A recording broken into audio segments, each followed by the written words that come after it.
As of writing this, Kanye West is still yet to drop his album titled Donda, but he is back with another listening event. This time, however, he decided to bring out DaBaby and Marilyn Manson like some kind of cancelled Avengers reboot. Needless to say, this really angered the internet, and I'm going to tell you all about how social media has been reacting to this performance. But first, if you could do us a big favor and please tap that like button, we'd really appreciate it. And with that out of the way, let's begin. Hosting his latest listening party at Soldier Field in Chicago on Thursday, Kanye shocked many as he brought out disgraced artists DaBaby and Marilyn Manson, marking the first time that Manson has even been seen in public since he was accused of SA by 4 different women. Just last month, Marilyn had turned himself into the police after a warrant was put out for his arrest regarding an incident from 2019 where he allegedly spit on a female videographer. Not to mention beside him was DaBaby, whose real name is Jonathan Kirk. Kirk came under attack as well for making homophobic statements in relation to HIV while he was on stage at Rolling Loud back in July.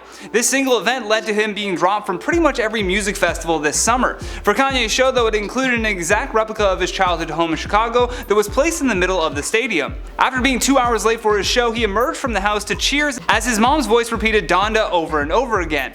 In addition to the surprise appearances of DaBaby and Manson, it was also revealed that Kanye had replaced a verse that was originally rapped by Jay-Z with DaBaby, which at least explained why he was there. Although the reason for Manson's presence was not exactly explained. Despite Manson denying all claims of wrongdoing, as of February he has been under investigation by the LA Sheriff's Department for these accusations. One person in particular who took offense to this odd collab was ESPN culture editor Morgan Jerkins, who wrote on Twitter, "And now DaBaby will have really learned nothing because he's being propped up by one of the biggest artists in the world. His harmful rhetoric is further legitimized and he'll be back on the festival circuit." However, other people were focused on the other bizarre antics of the show, such as him reenacting his wedding ceremony to Kim Kardashian.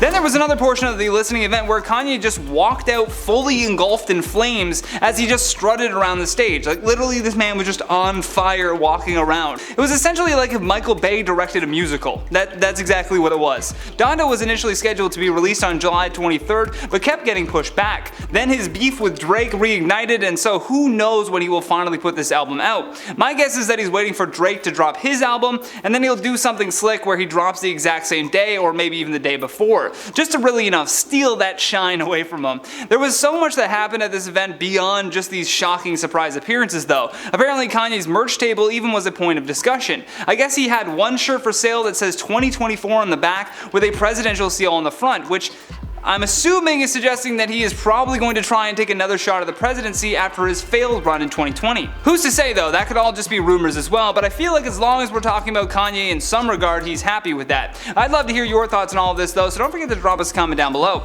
And while you do that, I'm going to check out some of your comments from the video titled Dr. Disrespect suing Twitch for permanently banning him. Mr. Jen says, "I think I know what happened with the doc. If you remember prior to it, he signed an exclusive deal with Twitch to keep him streaming over there alone. Then when Mixer shut down, Twitch looked for any loophole to void that contract, so banned him." Now granted, not 100% on this, may be totally wrong, but out of all the theories I've heard, this is the only one that I could see him taking Twitch to court over. Yeah, that would be a good reason to take Twitch to court over that if he had a contract with another company and then tried to come back and they were trying to cancel his. I really hope that it wasn't something criminal, but I appreciate your theory on this. Joyline Karimo says, "Thank you for your hard work." Oh, thank you for your comment, I appreciate that. McCrell Roy HD says, "I don't blame him. What's been happening at Twitch in recent successful lawsuit, I don't blame him. Twitch has become lesser shell of its former self." A lot of these companies are running into major issues with their creators, so it's not a surprise that Twitch is, slowly falling to the wayside as they also ban more of their content creators. Fallon Jones says, "Dr. Disrespect, the Tiger King successful, better looking brother." I mean, I might hold them on the successful part, but hey, that's your comment. Gamer Mika says, "I honestly don't know who this person is. Sorry, Johnny." No problem, I'll never talk about him ever again. But guys, that is the end of today's video. Thank you so much for watching. I've been your host, Johnny Rogers, and until next time, stay classy, YouTube, or at least try.